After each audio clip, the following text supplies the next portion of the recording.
नमस्ते और इस एक्सप्लेनर में आपका स्वागत है। प्रकृति की इन अद्भुत संरचनाओं और शानदार ब्लूप्रिंट्स की गहराई में जाना वाकई बेहद रोमांचक है, जो हमारी पृथ्वी पर मौजूद जानवरों की इस विशाल विविधता को कंट्रोल करते हैं। जंतु जगत का ये पूरा का पूरा ढांचा सच मानिए किसी बेहद कुशल आर्किटेक्ट के मास्टरपीस से कम नहीं है, और आज हम इसी रहस्य से पर्दा उठाने वाले हैं। जरा सोचिए, 10 लाख से भी ज्यादा। जी हां, विज्ञान द्वारा अब तक जानवरों की 10 लाख से अधिक प्रजातियों का वर्णन किया जा चुका है।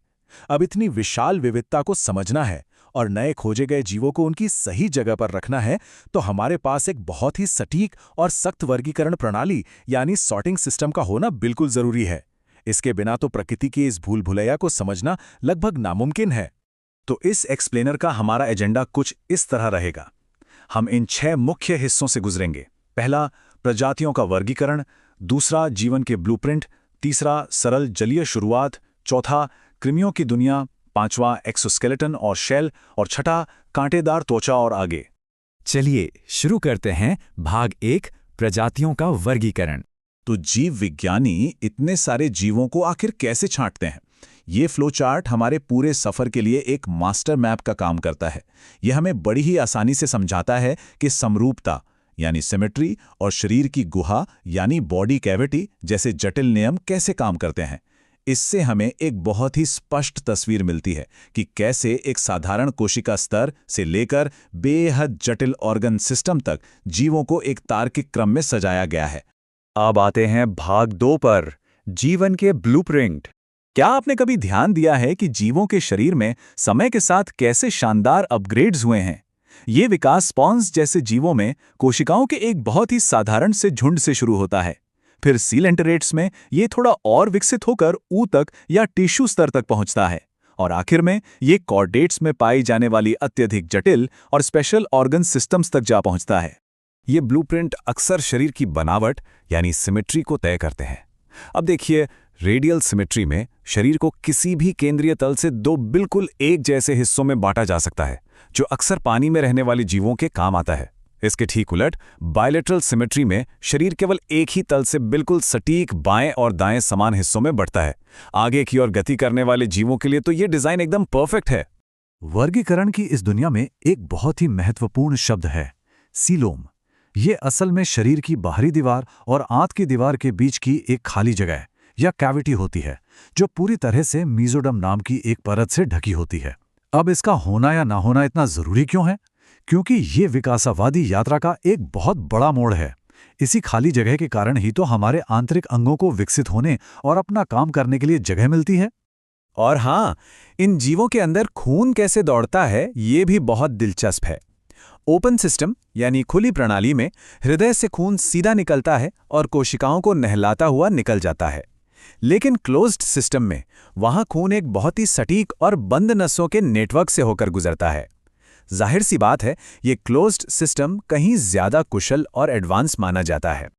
आगे बढ़ते हैं भाग 3 की ओर, सरल जलीय शुरुआत। चलिए सबसे बुनियादी जीवों से शुरू करते हैं।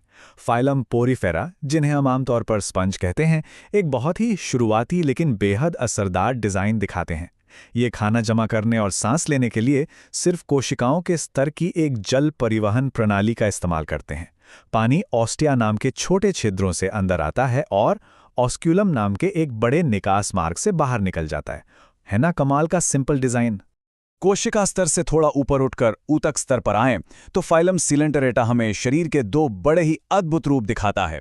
एक है पॉलिप, जो बेलनाकार होता है और एक ही जगह चिपका रहता है जैसे कि हाइड्रा, और दूसरा है मेड्यूसा, जो बिल्कुल एक छतरी के आकार का होता है और पानी में आज़ादी से तैरता है जैसे कि जेलीफिश। सरल जलीय दुनिया को पीछे छोड़ने से पहले टीनोफोरा या कॉम जेलीज की सुंदरता की तारीफ करना तो बनता है। ये जीव सिर्फ समुद्र में पाए जाते हैं और अपनी कंघी जैसी दिखने वाली 8 प्लेटों के लिए जाने जाते हैं। लेकिन जो चीज़ इन्हें सच में जादुई बनाती है वो है इनकी बायोल्यूमिनेसेंस, यानी अपने ही शरीर से रोशनी पैदा करने की ताकत।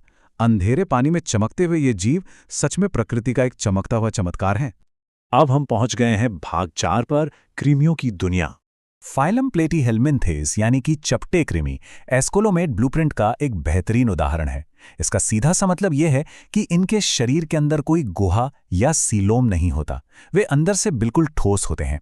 इनके पास शरीर की गंदगी निकालने के लिए फ्लेम सेल्स नाम की स्पेशल कोशिकाएं तो होती हैं, लेकिन अंदर कोई खाली जगह नहीं होती।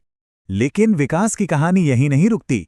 एस्केलमेंथिस या गोल कृमियों में हमें एक बड़ा अपग्रेड देखने को मिलता है, सूडोसिलोम यानी एक झूठी या आभासी गुहा। और जब हम एनालिट्स तक पहुंचते हैं तो एक और जबरदस्त अपग्रेड आता है। एनालिट्स जैसे कि केचवे एक वास्तविक सीलोम के साथ साथ मेटामेरिक सेगमेंटेशन लाते हैं, मतलब इनका शरीर बाहर और अंदर दोनों तरफ से छोटे छोटे छल्लों या खंडों में बटा होता है। चलिए अब बात करते हैं भाग 5 की, एक्सोस्केलेटन और शेल। अब एक बेहद चौंकाने वाला सांख्यिकीय आंकड़ा सुनिए। पृथ्वी पर आज तक जितनी भी जीव प्रजातियां खोजी गई हैं, उनमें से 2/3 से भी ज्यादा प्रजातियां सिर्फ एक ही फाइलम से आती हैं, और वो है आर्थ्रोपोडा। ये विशाल संख्या खुद ब खुद बता देती है कि प्रकृति में ये जीव कितने ज्यादा सफल रहे हैं। लेकिन आर्थ्रोपोड्स इतने सफल क्यों हैं? इसका राज उनके इस कमाल के ब्लूप्रिंट में है। उनके शरीर में आपस में जुड़े हुए अंग या जॉइंटेड एपेंडिजेस होते हैं, और सबसे अहम बात, उनके शरीर पर काइटिन से बना एक बहुत ही मजबूत बाहरी कवच या एक्सोस्केलेटन होता है। यही बाहरी कवच उन्हें पृथ्वी के लगभग हर तरह के सख्त से सख्त माहौल में जिंदा रहने और फलने फूलने में मदद करता है। आर्थ्रोपॉड्स के ठीक पीछे जंतु जगत का दूसरा सबसे बड़ा फाइलम आता है, मोलस्का। ये जीव एक अलग ही रास्ता अपनाते हैं। ये आर्थ्रोपॉड्स की तरह खंडों वाला शरीर नहीं बनाते, बल्कि इनमें एक नरम मेंटल, चलने के लिए एक मांसल पैर और कैल्शियम से बना एक भारी खोल होता है। मजेदार बात यह है कि इनके मुंह में खाना खुरचने के लिए एक खास अंग भी होता है, जिसे रेड्यूला कहते हैं। अंत में हम आते हैं भाग 6 पर, कांटेदार त्वचा और आगे। जरा स्टारफिश और ब्रिटल स्टार जैसे जीवों के बारे में सोचिए। ये इकाइनोडर्मेटा फाइलम का हिस्सा हैं। इन सभी समुद्री जीवों की सबसे बड़ी पहचान क्या है? इनकी कांटेदार त्वचा। ये खास त्वचा इन्हें समुद्र के खतरनाक और चुनौतीपूर्ण वातावरण में सुरक्षित रहने में बहुत मदद करती है। इन इकाइनोडर्म्स के शरीर की अंदरूनी इंजीनियरिंग वास्तव में किसी चमत्कार से कम नहीं है। इनमें अंदर की तरफ एक कैल्केरियस एंडोस्केलेटन तो होता ही है, लेकिन सबसे हैरान करने वाली चीज है इनका वाटर वैस्कुलर सिस्टम। ये पानी के प्रेशर पर चलने वाली एक ऐसी जबरदस्त हाइड्रोलिक प्रणाली है जो चलने फिरने से लेकर खाना पकड़ने तक का सारा काम अकेले संभाल लेती है। इसी वजह से इन्हें किसी अलग उत्सर्जन प्रणाली या एक्सक्रीटरी सिस्टम की जरूरत ही नहीं पड़ती। तो प्रकृति के इन अविश्वसनीय जैविक ब्लूप्रिंट्स के इस एक्सप्लेनर के आखिर में एक बड़ा ही स्वाभाविक सा सवाल जहन में आता है। जब हमारी जानी पहचानी प्रजातियों में इतनी अद्भुत और जटिल इंजीनियरिंग मौजूद है, तो जरा सोचिए, हमारे महासागरों की उन अंधेरी गहराइयों में और कौन से चमत्कार और अजीबोगरीब जीव हैं जो अभी तक हमारी नजरों से पूरी तरह छुपे हुए हैं। ये सच में सोचने वाली बात है ना? खैर, खोज अभी जारी है।